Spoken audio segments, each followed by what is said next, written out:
Okay, before we approach any cage we're going to clean, we want to apply some clean gloves. So grab those and put those on. We want to protect ourselves from any germs, and we want to prevent the spread of any germs between our cats and cages. Put those on. And then we want to make sure we have everything that we're going to need going into the cage before we go in. We have our clean food and water dish nearby. We have our clean litter box here. We're going to take a clean rag and get that ready before we go in. And we're just going to hook that somewhere that it's easy to grab once we're in the cage.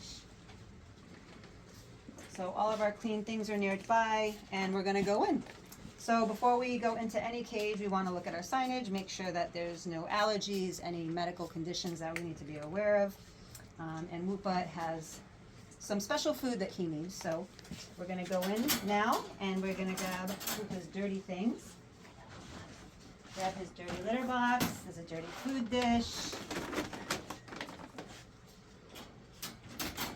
And we take our scooper from our cleaning solution, clean out all of our dirty litter.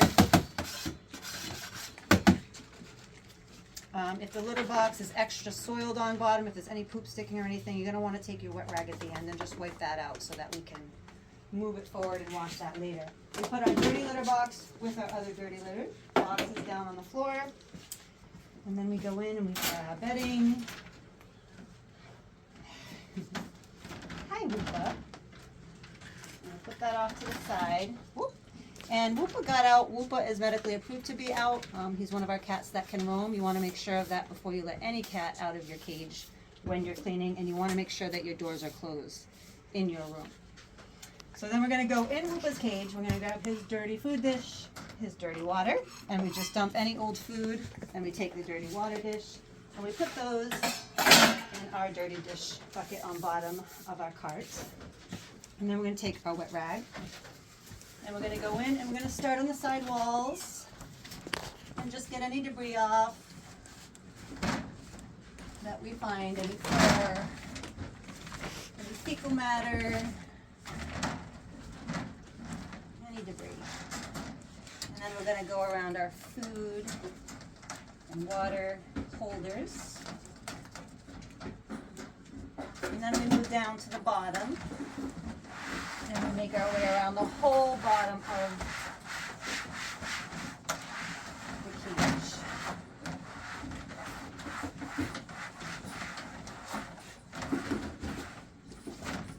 And then you take any debris that you find outside the cage and get rid of that as well.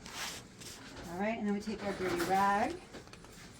And then again, if you had that dirty litter box from before and there's any soiled, real wetness on the bottom of that, you want to wipe that out. And then you want to toss your rag, because we don't keep rags that have fecal matter on them. All right, and then we want to replenish the cage with all our clean stuff. So we take our clean litter box with enough litter, just enough to cover the bottom, about a cup or so, back in there. And then we check our bedding. If the bedding is not soiled, you can shake it out and put it back in. If it is soiled, you want to toss that to the side and just grab a clean one and put it back in the clean bedding. And if the bedding is soiled as well, if there's any poop on that, you take it to the sink and you scrub it in the sink designed for that purpose, and you put it in wash. But otherwise, all the clean bedding goes back in there. Take our clean food, water dishes, goes in. And then when we get Whoopa back, we put him in. Again, if any cat gets out, you want to check the protocol on that cat.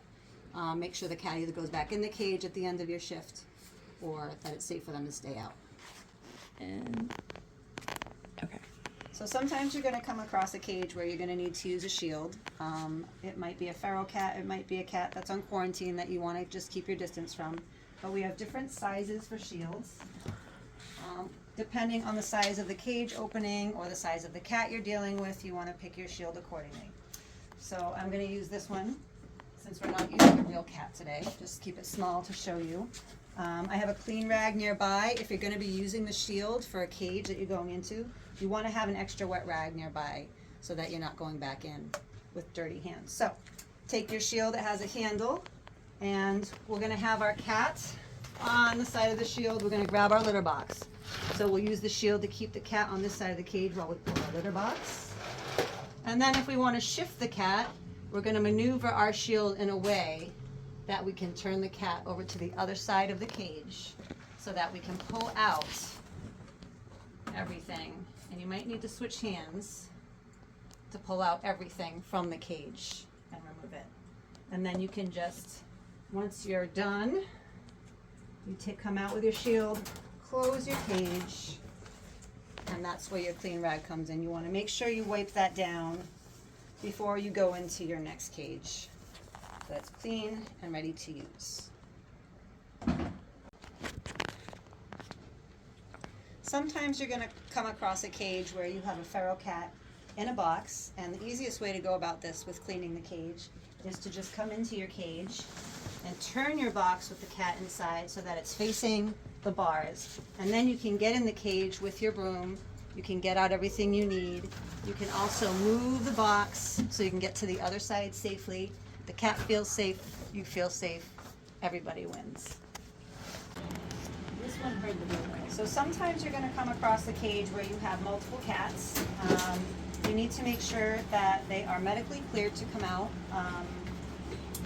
And if you do let them out, you want to make sure they're medically cleared to come out. And if they are, then sometimes it's easier to let them out so you can clean the cage and get in there and get everything real clean. Before you move on to the next cage, however, you need to make sure that that batch of cats stay together and they go back in their cage before moving on to the next one. So sometimes you're going to come across a cage that is quarantined. Upon approaching these cages, you want to step in front, make sure you have your gown to go over you, make sure your gloves are on, and first and foremost, the sign says stop. You need to stop and see what it is you're getting into. The date sometimes can change depending on vaccination status or infection, so until that sign comes down, you want to follow protocol on these cages to the T. So as we enter our quarantine cage, now we are gloved up, we have our smock on, we have anything clean nearby that we need going in, because anything that comes out of the cage can't go back in. Anything that comes out can't go back in, and we don't want to contaminate anything else. This cage stays to this cage. So these cages might have disposable items such as litter boxes. You want to take those out and dispose of them completely and replace them. This one is just for example, it's clean, I'm going to put that back. Food and water dishes you can empty and sanitize per usual.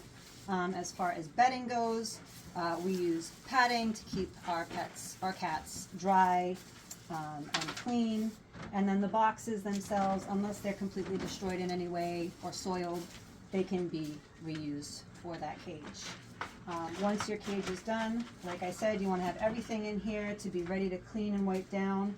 Have a partner if you can, because you don't want to go back in this cage once you're done. Once everything has been cleaned and sanitized properly, you want to close up your cage and then dispose of everything that you used and wash your hands.